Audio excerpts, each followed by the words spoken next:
എൻ്റെ മോന് അപ്പൂന് എനിക്ക് തോന്നുന്നത് 7-8ഓളം ഫ്രണ്ട്സ് ഉണ്ട്. അവർ വീട്ടിൽ കളിക്കാറുണ്ട്. മോൾക്കും കുറച്ച് ആളുകളൊക്കെ ഉണ്ട്.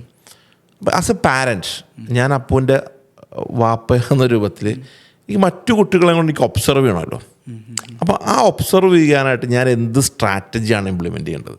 നമുക്കത് 2-3 സെക്ഷനായിട്ട് പറയാം. അല്ല അത് വേണ്ടേ ആൻസർ ബേസിക്കലി അല്ലേ?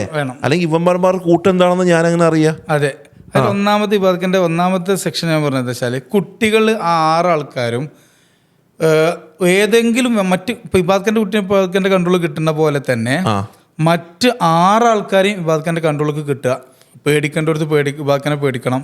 അതുപോലെ തന്നെ വിഭാഗം വിളിക്കുന്നിടത്ത് അവര് വരണം. ഫ്രണ്ട്ഷിപ്പ് എല്ലാ കാര്യങ്ങളും അവരുടെ വാപ്പനെ കാണുന്ന പോലെ തന്നെ വിഭാഗത്തിനെ അവരെന്ത് ചെയ്യാൻ പറ്റണം, കാണാൻ പറ്റണം. ഒന്നാമത്തെ കാര്യം അതെല്ലാവരും അങ്ങനെ ചെയ്യണം. നിങ്ങളെ കുട്ടി മാത്രമല്ല, എല്ലാവരും ചെയ്യണം. അല്ലേ എങ്കിലുള്ള പ്രശ്നം എന്താ വെച്ചാൽ വിഭാഗത്തിന്റെ പേരിൽ അവർ പുറത്തോട്ട് വരികയോ അത് സത്യം പറഞ്ഞാൽ നിങ്ങളെ കൺട്രോൾക്ക് അത് എത്താതെ മറ്റു പല വഴികളിലേക്ക് പോകാനും അത് കാരണമാവും.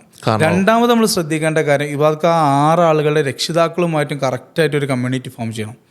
കാരണം ആ 6 ആളുകളുമായിട്ട് കമ്മ്യൂണിറ്റി ഫോം ചെയ്ത് കഴിഞ്ഞാൽ മക്കൾ നമ്മളോട് എന്ത് പറഞ്ഞാൽ അത് ശരിയാണെന്ന് ഒന്ന് ഉറപ്പ് വരുത്താൻ നമ്മൾ രക്ഷിതാക്കൾക്ക് എന്ത് ചെയ്യാൻ പറ്റും.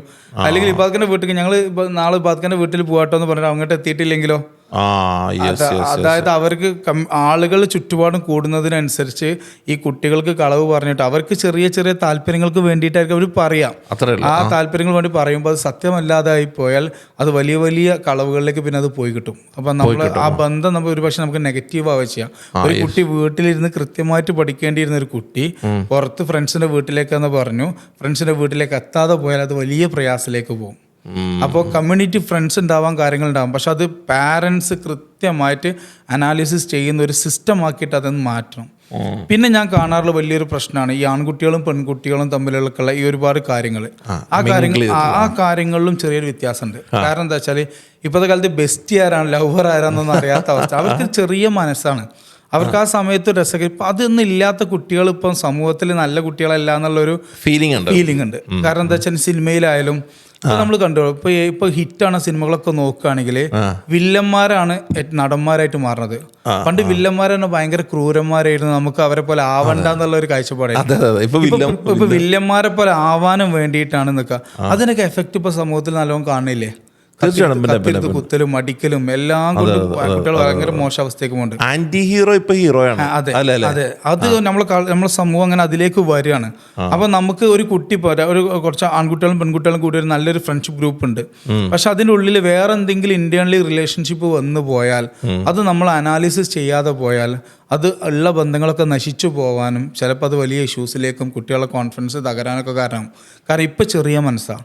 കുറച്ചും കൂടി കഴിഞ്ഞാൽ അവർ യാഥാർത്ഥ്യങ്ങൾ തിരിച്ചറിയുമ്പോൾ ചിലപ്പോൾ അതെന്ത് ചെയ്തോളന്നില്ല, അവർക്ക് ശരിയെല്ലാം തോന്നിപ്പോയാൽ സത്യം പറഞ്ഞാൽ രക്ഷിതാക്കൾ നല്ലോണം സ്ട്രഗിൾ ചെയ്യും. അപ്പം അൻസാർ പറയുന്നത് ഇപ്പം ഞാൻ എൻ്റെ മോൻ്റെ ഫ്രണ്ട്സുമായിട്ടൊരു ഫ്രണ്ട്ഷിപ്പ് ക്രിയേറ്റ് ചെയ്യുക, അവരുടെ പാരൻസുമായിട്ടൊരു കമ്മ്യൂണിറ്റി നല്ലൊരു കമ്മ്യൂണിറ്റി ക്രിയേറ്റ് ചെയ്യുക. എത്ര തന്നെ അടുത്ത കുട്ടികളാണെങ്കിലും എത്ര തന്നെ അടുത്ത നല്ല മക്കളാണെങ്കിലും ഒരു ഒബ്സർവേഷൻ നമ്മൾ എപ്പോഴും വെക്കും വേണം. കാരണം ആ ഒബ്സർവേഷൻ ഇല്ലാതെ അയച്ചു വിടുന്ന ഒരു അവസ്ഥ ഉണ്ടാവരുത്. കാരണം അതിൽ നമ്മൾ ഒന്നൊരു കാര്യം ശ്രദ്ധിച്ചു നോക്കാം. ഈ 7 കുട്ടികൾ ഇതിൽ ആർക്കെങ്കിലും ഒരാൾക്ക് ദുശീലം വന്നാൽ ബാക്കി ആളുകൾക്കൊക്കെ അത് സ്പ്രെഡ് ആവും. ഉറപ്പായിട്ടും ആവും. കാരണം ഒരുമിച്ച് അത്രയും ഭയങ്കര സ്ട്രോങ് ആയിട്ട് നിൽക്കുകയാണെന്നുണ്ടെങ്കിൽ ഉറപ്പായിട്ട് എഫക്റ്റ് കഴിഞ്ഞു. അയാൾക്കായില്ലെങ്കിൽ കുറച്ച് ആളുകൾക്കെങ്കിലും എന്ത് ചെയ്യും, ഒരു ദിവസം നമ്മൾ എന്തെങ്കിലും ഒരു ദുശീലം വെച്ചു നോക്കുക, അപ്പോൾ എല്ലാവർക്കും ഇത് ഭയങ്കര പേടിയായിരിക്കാം. പക്ഷെ കണ്ടിന്യൂസ് ആയിട്ട് വരുമ്പോൾ എന്നത് കാണുമ്പോൾ അതിനുള്ള പേടി മാറും. പിന്നെ പതുക്കെ നമുക്ക് അതിനുള്ള താല്പര്യം കൂടുക ചെയ്യാം. അപ്പോൾ അത് നമ്മൾ ശ്രദ്ധിക്കാൻ എപ്പോഴും ഒരു എൻ്റെ മോൻ്റെ കൂട്ടുകാര് നമ്മുടെയും കൂട്ടുകാരാക്കി മാറ്റിയെടുക്കണം. അതെ. ഞാനിത് പറയാനുള്ളൊരു എക്സ്പീരിയൻസ് എന്താണെന്നറിയോ? നമ്മൾക്ക് കേരളത്തിൽ എല്ലാ ഭാഗത്തുനിന്ന് കുട്ടികളുണ്ട്. ഇപ്പോൾ ഒരു ജില്ലയിൽ നിന്നുള്ള കുട്ടികളൊക്കെ വരുന്ന സമയത്ത് ഒരു പാരന്റ് വന്നാൽ ആ ജില്ലയിൽ നിന്നുള്ള മറ്റു കുട്ടികളൊക്കെ അയാൾ കാണും. കാരണം പാരന്റ്സ് നമ്മളെ നല്ല റിലേഷൻ കാരണം കാണും.